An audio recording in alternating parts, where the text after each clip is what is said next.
said you want to remove subsidy. You forgot when Jonathan wanted to remove subsidy, all of them went to the street and called the heavens to come down on him. Remember also, as soon as the election was coming close, when they talked about subsidy, they said, who is subsidizing who? We're going to remove subsidy from day one. 8 years down the line, they have not. Even when the PIA was passed into law, which created sort of the platform for the removal of subsidy, they all came out against it. Today, even unionists in their party are saying that they want to remove subsidy. Nigerians can't be fooled in that area. They also talked about, we want to give student loan, we want to give this, and we have to give that. Read that renewed hopelessness. Where are they going to get the funding? There is no economic blueprint for job creation. And it is even surprising to me that they gathered these same people you see in the meeting they call private sector players. When you look through, you will see wounded businessmen. Businessmen who have lost billions and billions as a result of incoherent policies of APC. And they are promising the same people that they are going to create an enabling environment for private sector. You're from Borno State. I am. Are you proud to be from that state? I am proud to Are be you a Borno proud man. that Kashim Shettima was your governor for 8 years? No, I'm not. In fact, let me tell you something. But since your statement is a bit different from when you were a member of the APC. I have never spoken about Borno because I come from the part of Borno that is treated as if we are not even the Nigerians. And I have never talked about Borno, but let me even tell you the unpopularity of APC in Borno State. Their governor went to my part of the state. You know the song they were singing, 2 billion. Anytime you find the governor or anybody, ask him what is the meaning of 2 billion, they will tell you. The senators in their party went to different parts. They were literally chased out. To tell you how unpopular APC is, the Northwest gave overwhelming votes to APC. What have the Northwest benefited? When you saw it, so what's the meaning of 2 billion from what your people are saying? The people, according to the report we heard, that the President Buhari went to Borno and he was having engagement in the Shewu's Palace, where the Shewu's Palace was demanding more funding. That's what I heard. You know, I've not verified. More funding. And it's in the tune of 2 billion. And the governor, so when they were asking Buhari for more funding, that Buhari in response said, every month I give 2 billion in addition to whatever is accrued to the state. And the people's eyes were open. But that is even a child's play compared to a 30 billion. We need to confirm that particular Yeah, that's what I'm saying for verified. But that's why I say, ask them why they are singing that song. So look at infrastructure, for God's sake. Do you know the World Bank finding, based on the recommendation of African Union, a projected budget for development around Africa? They say 1 kilometer, the threshold for 1 kilometer of road. They said Nigeria, this APC government, inflated it by 100%. So if $1 million was used, for example, 1 kilometer, this APC were charging $10 million. That is the economy. They gathered in that meeting and they were sharing to the Nigerian. I mean, these of course are some. I mean, you're a politician. I understand the reason why you're speaking like this. But of course, as a lawyer, you also know the fact that these things have to be backed. The libelous ones and the one that can. That's what the libelous. The defamation. Because when you say that he's found with so person and he's found with he was a governor. The inference is he was a governor. Yeah. He was a governor of the state. When a mastermind of a bombing was found in Borno Governor Lodge, I did not say he did it. He was a governor. So let me ask you, in the case of Peter Obi, and I'm coming back to Kashim Shettima, right? Why was it that your supporters were criticizing Peter Obi when he was abroad, consulting with Nigerians abroad and having consultations abroad?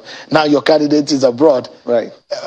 How would you react to that? We have had no material time actually criticize Peter Obi for going abroad and engaging. You've forgotten how your supporters were criticizing I will tell you what Peter Obi when they say, "Oh, he's going to abroad to instead of him coming on the ground to come and do the work." I was part of those that in fact said that all the places Peter Obi was visiting were Nigerian communities in different parts of the Western world who are not likely to come back to Nigeria and vote.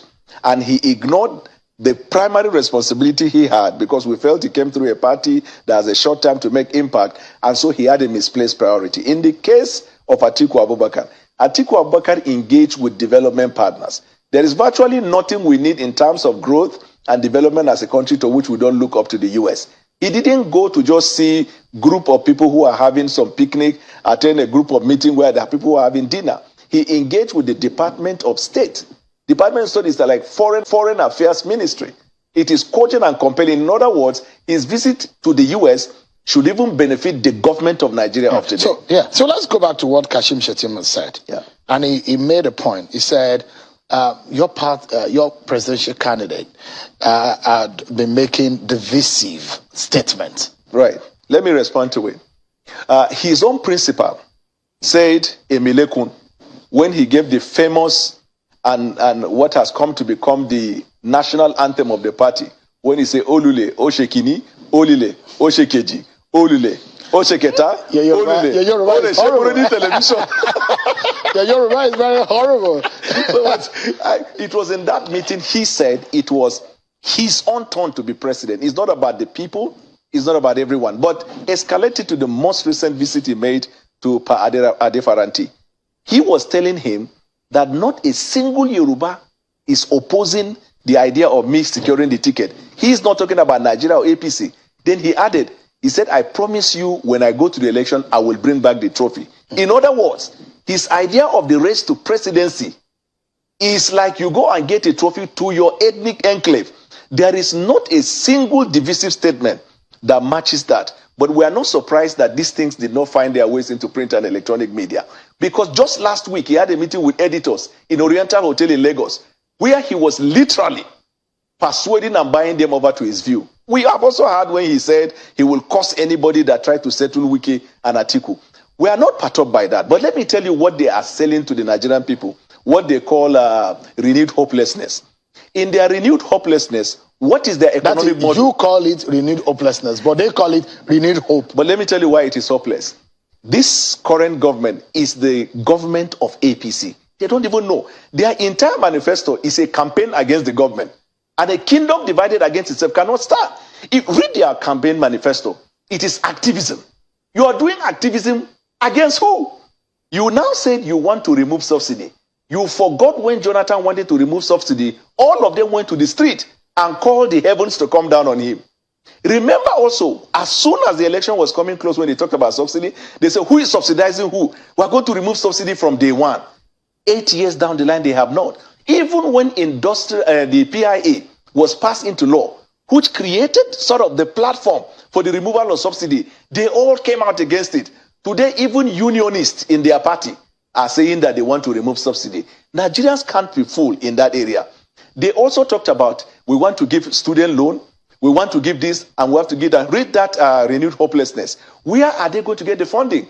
There is no economic blueprint for job creation. And it is even surprising to me that gathered these same people you see in the meeting they call private sector players. When you look through, you will see wounded businessmen. Businessmen who have lost billions and billions as a result of incoherent policies of APC.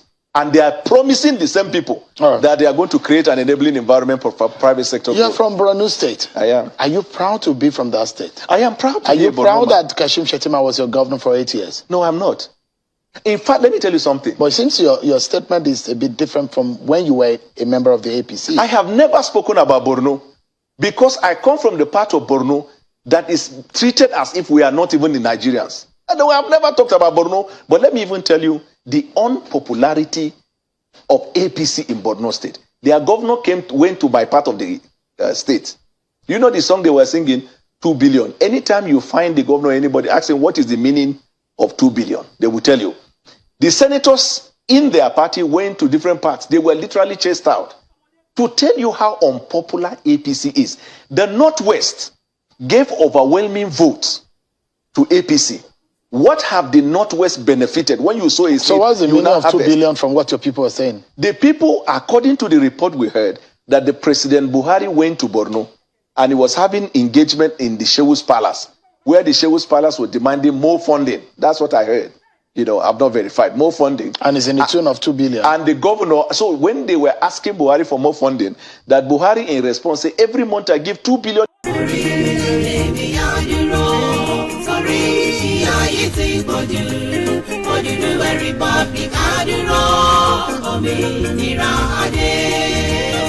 Ominira